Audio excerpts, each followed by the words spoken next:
চুরকে ছিলে এরা এরা খালাতো ভাই, এরা এরা কি তাই জেনে রাখবেন। আল্লাহ তাআলা বললেন এদের জন্য জাহান্নাম, দুনিয়াতেই জাহান্নামের কিছু বাস্তবতা আছে না নাই? আছে না নাই?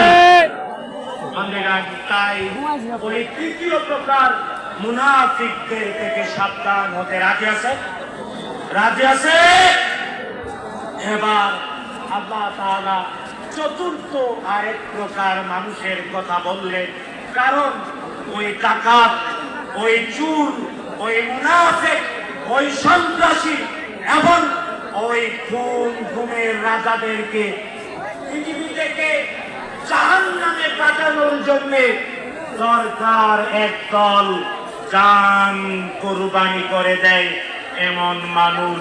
তাই আল্লাহ তাআলা চতুর্থ আরেক প্রকার মানুষের পরিচয় করালেন সূরাতুল বাকারা এর 207 নাম্বার আয়াত আল কারীমাতে আল্লাহ তাআলা বললেন وَمِنَ النَّاسِ مَن يَشْرِي نَفْسَهُ ابْتِغَاءَ مَرْضَاتِ اللَّهِ وَاللَّهُ رَءُوفٌ بِالْعِبَادِ আল্লাহু আকবার।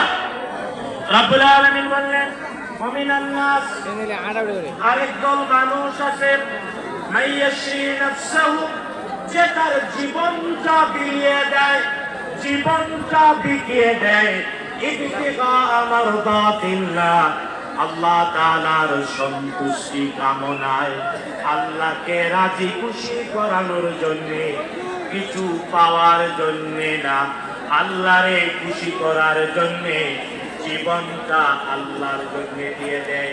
আছে না নাই? বলেন আছে না নাই?